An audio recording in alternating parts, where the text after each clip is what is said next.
B A honours राजनीति विज्ञान semester 1 discipline specific course भारतीय राजनीतिक चिंतन में विचार और संस्थाएं ideas and institutions in Indian political thought महत्वपूर्ण प्रश्न और उत्तर शीर्षक ज्ञान की परिभाषा व स्रोत प्रश्न ज्ञान क्या है ज्ञान के स्रोत के रूप में धारणा का वर्णन करें उत्तर ज्ञान शब्द की व्याख्या करते हुए न्यायिका कहती है कि इसे अनुभूति आशंका चेतना या वस्तुओं की अभिव्यक्ति के रूप में माना जा सकता है ज्ञान व्यक्तिपरक और वस्तुनिष्ठ है व्यक्तिपरक ज्ञान वस्तुनिष्ठ ज्ञान से भिन्न होता है यदि किसी वस्तु विशेष या तथ्य पर भिन्न भिन्न व्यक्ति भिन्न भिन्न मत देते हैं तो उस वस्तु के बारे में ज्ञान को आत्मनिष्ठ ज्ञान माना जाएगा उदाहरण के लिए एक सड़क दुर्घटना में यदि हम वहां मौजूद विभिन्न लोगों से पूछें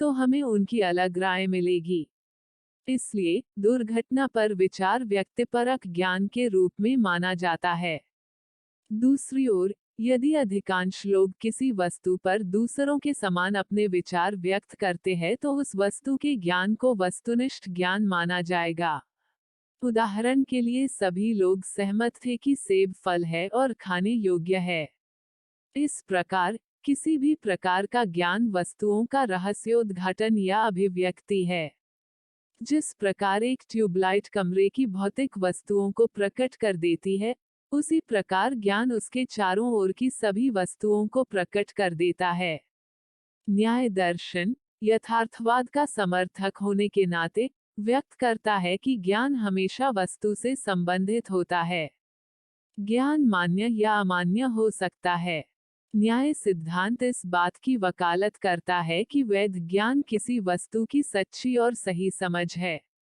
यह किसी वस्तु की जैसी है वैसी ही अभिव्यक्ति है वैध ज्ञान का लक्षण वर्णन सत्य के अनुरूपता सिद्धांत का एक परिणाम है जो बताता है कि सत्ता एक प्रस्ताव और वास्तविकता के बीच पत्राचार है इस प्रकार वैध ज्ञान को प्रस्तुतात्मक ज्ञान के रूप में माना जाता है प्रस्तुतात्मक ज्ञान तब उत्पन्न होता है जब ज्ञान की वस्तु सीधे ज्ञाता के सामने उपस्थित होती है उदाहरण के लिए डॉक्टर संजय अपनी शर्ट की जेब में एक पेन को प्रस्तुतात्मक ज्ञान के उदाहरण के रूप में देखते हैं मान्य ज्ञान धारणा अनुमान तुलना और शब्द के चार वैध स्रोतों से उत्पन्न होता है अमान्य ज्ञान को किसी वस्तु की गलत धारणा के रूप में परिभाषित किया गया है इसमें स्मृति संदेह त्रुटि और काल्पनिक तर्क शामिल हैं स्मृति प्रस्तुतात्मक नहीं अपितु प्रतिनिधि ज्ञान है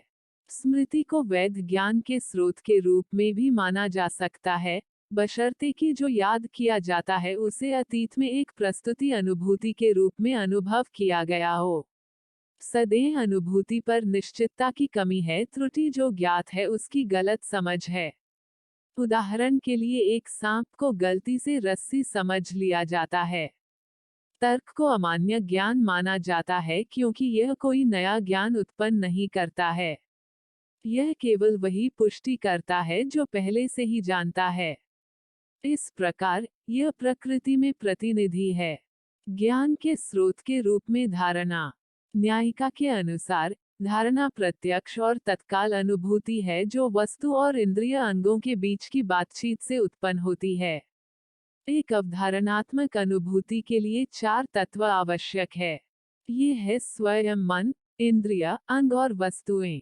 आत्मा मन यानी मानस के संपर्क में है मन इंद्रियों के संपर्क में है और अंत में इंद्रियां वस्तुओं के संपर्क में है परिणामस्वरूप हम वस्तुओं को देखते हैं धारणा दो प्रकार की होती है एक साधारण धारणा लौकिक और दो असाधारण धारणा अलौकिक साधारण धारणा को आगे दो प्रकारों में विभाजित किया जाता है बाहरी बाह्य और आंतरिक मानस बाह्य बोध के 5 भेद हैं क्योंकि यह 5 ज्ञानेंद्रियों से जुड़ा है श्रवण दृश्य स्पर्श स्वाद और घ्राण अंतरंग धारणा के मामले में मन और वस्तु के बीच संपर्क होता है फलस्वरूप ज्ञान उत्पन्न होता है आंतरिक धारणाओं के उदाहरण हैं भावना, इच्छा करना, कामना करना आदि।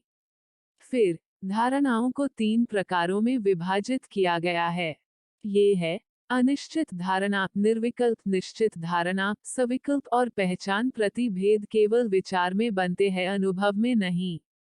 एक अनिश्चित धारणा, एक धारणा को अनिश्चित माना जाता है जब हम इसकी विशेषताओं जैसे रंग, आकार आदि का निर्धारण नहीं कर सकते हैं। इस मामले में इंद्रियां वस्तु के साथ संपर्क करती है और एक विशेष ज्ञान तुरंत उभर आता है। न्यायिकों ने इस ज्ञान को अव्यक्त नाम दिया है, जिसका अर्थ है कि इसे हमारी शब्दावली के माध्यम से नहीं समझाया जा सकता है। दूसरे शब्दों में, हम वस्तु को सही और स्पष्ट रूप से व्यक्त नहीं कर सकते। इस प्रकार का ज्ञान तब उत्पन्न होता है जब स्वयं को वस्तु के नाम, रूप, गुण आदि के बारे में कोई ठोस ज्ञान न होने पर केवल वस्तु के बारे में जागरूकता होती है। यह मूल रूप से धारणा का एक अविकसित रूप है। उसका अस्तित्व अनुमान से ही सिद्ध होता है, धारणा से नहीं। 2. निश्चित धारणा। अनिश्चित धारणा के विपरीत निश्चित धारणा का निर्धारण तब होता है जब किसी वस्तु के ज्ञान में वर्ण होते हैं, जैसे नाम, रंग, आकार आदि। यह वस्तु का ज्ञान देता है, परिणाम स्वरूप हम जानते हैं कि यह एक पेड़ है, वो एक आदमी है, आदि। इस मामले में एक व्यक्ति वस्तु की पहचान और पहचान कर सकता है। 3. मान्यता। इंद्रियां वस्तु के साथ संपर्क करती हैं और याद करती है कि क्या वही वस्तु पहले देखी गई थी या नहीं। यदि यह अतीत में सामना किया गया था और स्थिति और वस्तु की विशेषताओं को सकारात्मक रूप से दोहराता है तो इसे मान्यता माना जाएगा। उदाहरण के लिए, श्री धीरज ने लंबे समय के बाद डॉक्टर संजय को देखा और उन्हें पहचान लिया। यहाँ श्री धीरज ऐसा इसलिए कर पाएंगे क्योंकि 5 साल पहले एक अकादमिक सम्मेलन में उनकी मुलाकात डॉक्टर संजय से हुई थी। उस दौरान उन्होंने साथ में काफी हल्का और खूबसूरत पल बिताया था। इन सभी घटनाओं को श्री धीरज याद करते हैं तो एक बार उन्होंने डॉक्टर संजय को देखा तो बोले, अरे क्या आप डॉक्टर संजय है? मैं खुद धीरज हूँ।